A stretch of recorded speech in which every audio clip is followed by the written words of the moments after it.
Começando aqui mais um Papo com o Benja. Pô, não acredito que vou conversar com esse cara, ó.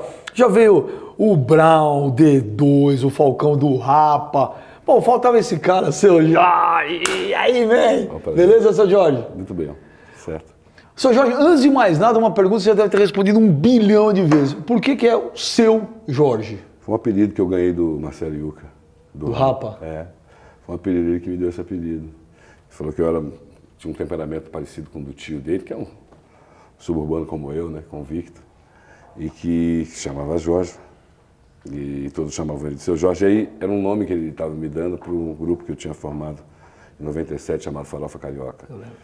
E meu nome, Jorge Mário, não tinha a ver com o grupo. Aí ele me botou esse apelido, mas de seu, né? De seu amigo, seu camarada.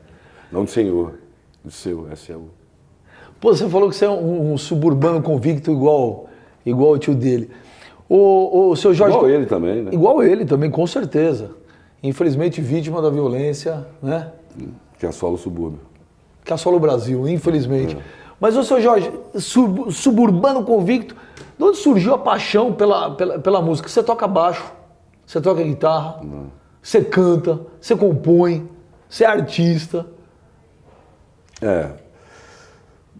Eu acho assim, a música é um negócio que me ajudou a me relacionar com as pessoas, com o mundo de uma forma completa.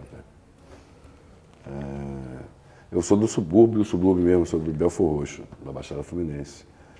E lembro que a única pessoa que eu conheci que tocava lá era o Gilmar e tudo. E tocava as coisas que tocavam no rádio, né? E as músicas que já eram mais maduras e não eram tão para adolescentes, não atendia a minha adolescência. Então, a gente ouvia música no rádio e no rádio dos outros, não tinha rádio em casa. E tinha o meu pai também, que tocou, foi ritmista durante muitos anos. E trabalhou num parque de diversões no Rio de Janeiro, muito conhecido na época, chamado Tivoli Park. E tinha um coreto no meio desse parque, meu pai fazia música lá. E como ele era funcionário, a gente tinha, de quando em vez, algum direito de frequentar o parque, ser convidado e tudo.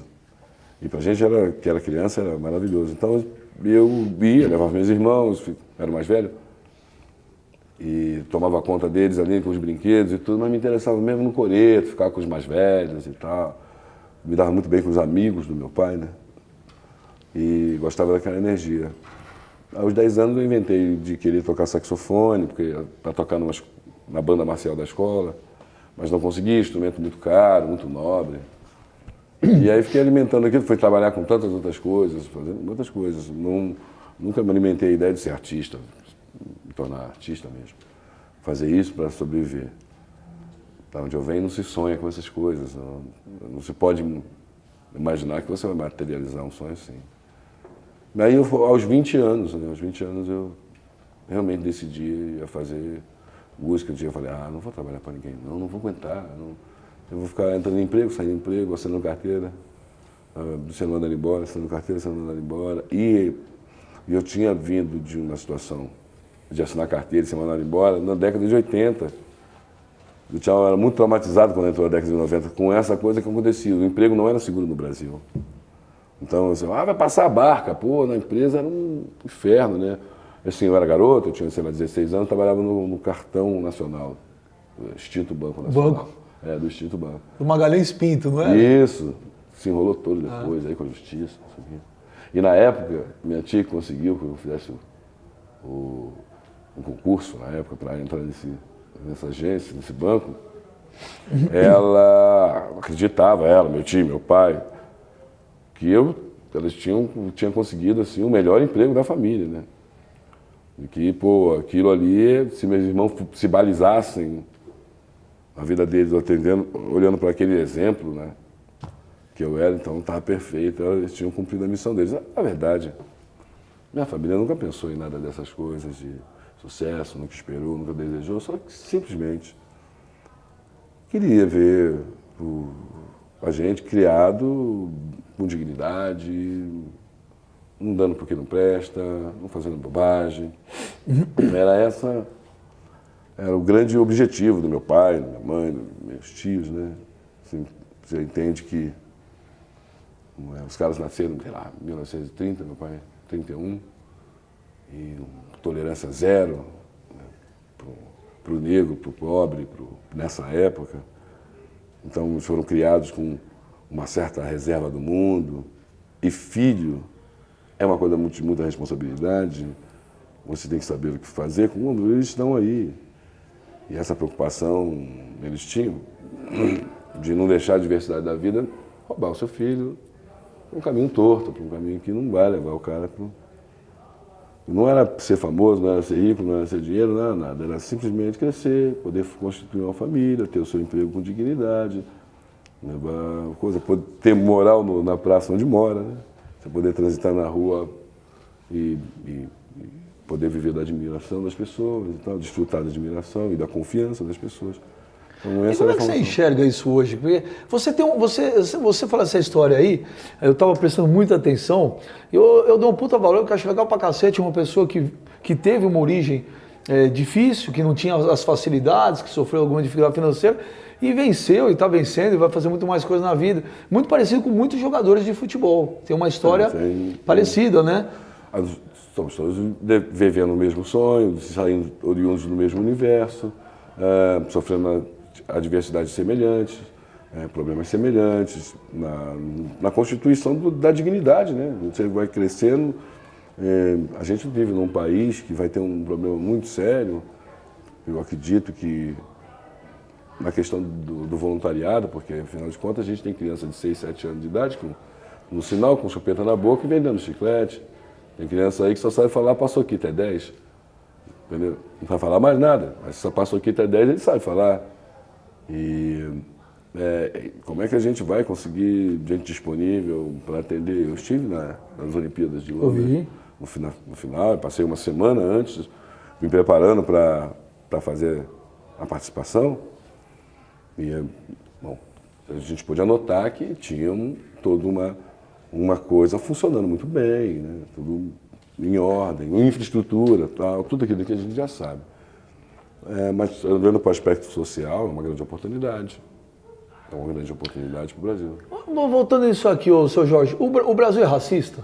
Ainda? O Brasil ou é ainda é racista. É um país racista, classista, tem uma série de... A doença social, né, ela cria uma série de patologias diferentes, né, diversificadas. Né? A doença social é um problema, inclusive racismo e classismo. Eu acredito que foi muito dessa coisa da doença social. Na medida que você tem dignidade, que você não inspire confiança e tudo, essas coisas vão se diluindo. Eu acredito muito nessa nova geração, dos meus filhos, dos seus filhos, dos nossos filhos. Eles têm uma oportunidade da gente agora conscientizar eles que isso está por fora.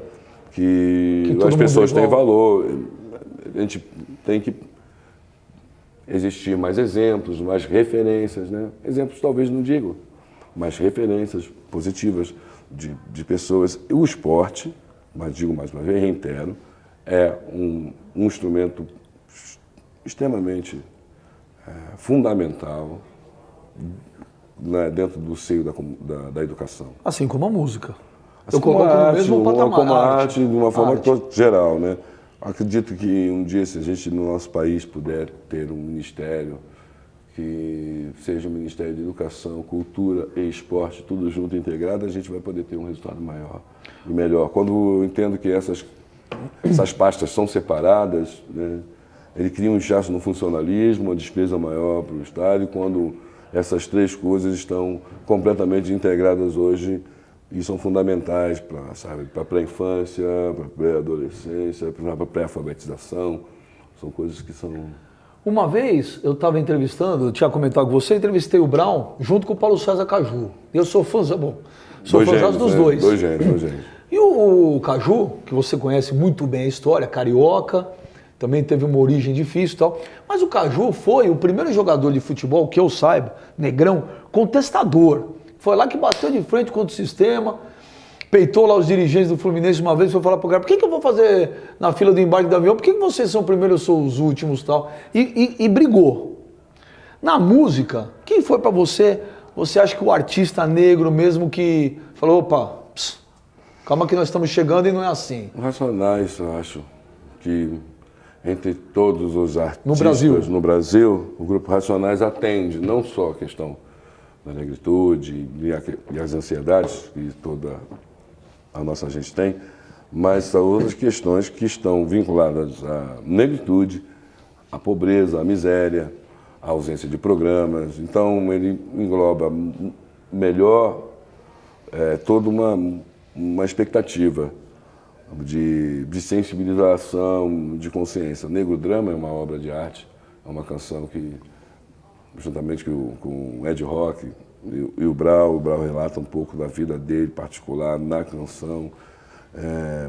São eles que se vestem da experiência que têm, por nunca ter feito concessões, por toda a carreira, mais de 20 anos de carreira, tocando só no gueto, só nas periferias, no Brasil inteiro e nas cadeias também, né, nas instituições. Eles que me alertaram para um fato que acontece aqui em São Paulo, que cada vez se encontra menos pessoas da minha cor, da minha tonalidade de cor na cadeia, que os pardos. Os pardos hoje têm um maior número na cadeia que os negros.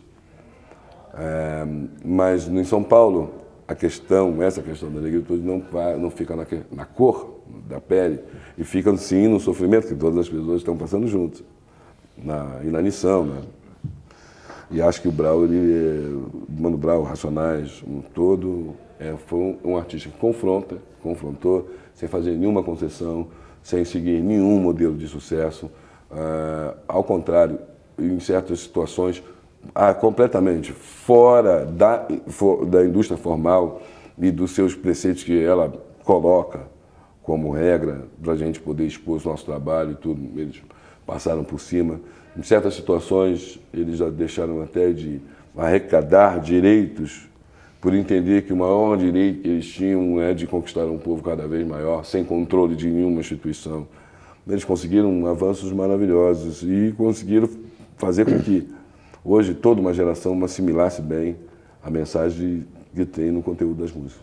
E lá fora, quem você acha que foi o grande artista? O artista black que contestou, que bateu? Eu acho que, silenciosamente, Michael Jackson foi o cara que mais, na minha opinião, injetou dinheiro no movimento negro. Quando ele promove Hard World e tudo aquilo, e aquilo é atendido pela população mundial, ele mostrou muito a sua força. Nunca havia se visto imagens sobre Etiópia e nem o que acontecia com as crianças e as pessoas ali. A primeira vez que o mundo viu aquilo foi por conta dessa mobilização da música, da fome e de que o mundo e a África estavam em fome. Não se falava nem AIDS ainda, nesse momento. Porque falava da fome, da seca e da falta de comida. Então, o Michael Jackson, apesar de dizerem que ele ficou branco, foi o cara que mais botou dinheiro, na minha opinião, em tudo que é negro. Foi o que dignificou, foi o cara que, de certa forma, impulsionou uma segregação econômica nos Estados Unidos. Negão só consome coisas de negão lá, sacou? E todas as outras coisas ficam com as outras pessoas. Não que elas não... Os Estados Unidos é muito complexo naquele lugar. Tudo sofreu uma segregação racial muito forte, né? A Revolução Americana acontece em formas aqueles estados, todos, é um estado de república, um estado de representação. E eles são fiéis, né, a esse regime. Ali acreditou-se que pode se sonhar, que se tem democracia e que é o lugar mais livre do mundo. O americano foi criado com isso, com essa concepção, né? Ensinaram isso para ele. Hoje que ele depara que, quando ele sai das fronteiras americanas, ele percebe que o passaporte dele, em determinados lugares, não é tão querido assim. Mas até lá dentro, o cara de Massachusetts, o sonho dele é conhecer o Times Square.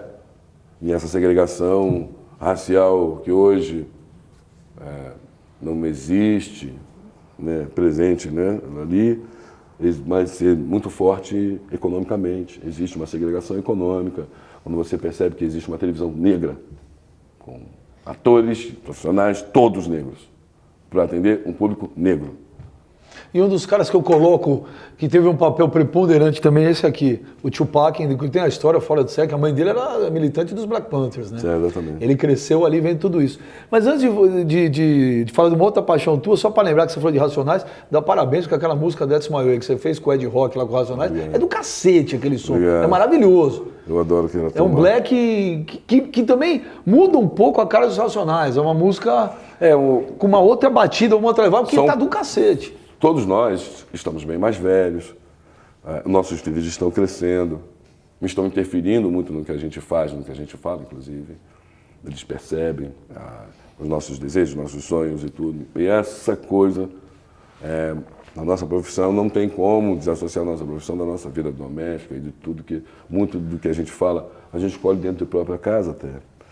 Acho que essa maturidade chegou a todos nós e chega no Ed Rock de maneira bonita. Ele utiliza dessa maturidade para impulsionar o que está chegando agora, o que é novo, a olhar que tem um caminho que é duro, que é pedregoso, mas você tem que olhar para esse caminho. E quando chegar na bifurcação e saber para que lado você vai, se é para a direita, se é para a esquerda. Você tem que ter esse posicionamento, você tem que se preparar para isso. Você tem filho de quantos anos? A minha mais velha tem 9 anos. Mas é uma pessoa que já está... Depois que nasce filho, eu tenho 2 meninos também, um tem o mais velho tem 10, o pequeno tem 3. Você muda muita coisa? Totalmente, eu tenho medo de morrer. Não vamos falar disso, que eu também tenho paura. Então. Vamos falar de outra coisa, vamos falar de atitude. Pois é, cara, você tem medo de dançar e não... Às vezes de falar uma música, que você está falando um negócio, fala, puta, acho que isso não é legal falar agora. Não, é uma coisa que aconteceu no disco da Ana Carolina, que eu fiz com ela, assim, foi meu primeiro grande sucesso, assim, foi com ela. E tem uma música chamada Chatterton, que é uma música de Serge Gainsbourg, censurada na década de 60, música de um francês maravilhoso, que na França foi até legal, porque o que ficou curioso é como eu, brasileiro, podia cantar aquela música de Gainsbourg que fala de suicídio. Né? Então, Chatterton suicidou, Kurt Cobain suicidou, a gente atualizou a música, Getúlio Vargas suicidou, Nietzsche enlouqueceu e eu não vou nada bem. A visão francesa, europeia, na mentalidade europeia, essa música, na época, era uma música que citava o suicídio. Estavam falando de um período, 20 anos pós Segunda Guerra Mundial, uma Europa ainda se reestruturando, muita caretice, e as pessoas se matavam mesmo, ainda conservam um pouco isso. Chega segunda-feira, é esquisito, os metrôs ficam tudo preocupados, os caras que conduzem os trens, de vez em quando tem que trocar, tem que fazer um trabalho psicológico, porque os caras se jogam na frente, sabe? Tem umas coisas assim estranhas. E aquilo, como assim, tal, o brasileiro falar isso, e eu me respondi na época que no Brasil a minha indignação, a personagem que ficar indignada de ver tantas mentes interessantes como Nietzsche, Kurt Cobain, pessoas renunciar à vida, uma coisa, né, e que no Brasil a gente não tem essa postura, que nós, ao contrário, lutamos para sobreviver. Então essa mentalidade que tem um impacto muito importante, né? E eu vejo que na minha canção eu solto um puta que pariu. E um belo dia, um garoto, sei lá, de 4 anos, que tinha na família dele tinha um DVD que assistia e falou assim: ai, eu adoro aquela música, puta que pariu. Aí, cara, aquilo, a minha cara foi no chão, assim. Porque ele tava na frente da avó dele. Te quebrou? Na frente da avó dele, cara. E tal, e a velhinha olhou pra mim, eu olhei, ai, meu Deus. Não deixa ver, isso tem uma censura. Eu falei, tem coisas que não pode, não, mas ele adora, mas não sei o que ele pega disso, entendeu? Então você tem que pensar que é um instrumento de mídia, né? É um instrumento de comunicação, é um fonograma, é um videograma. O conteúdo tem que... Você pode usar da coisa da arte e tal, mas se você fiscalizar, pode ser perigoso.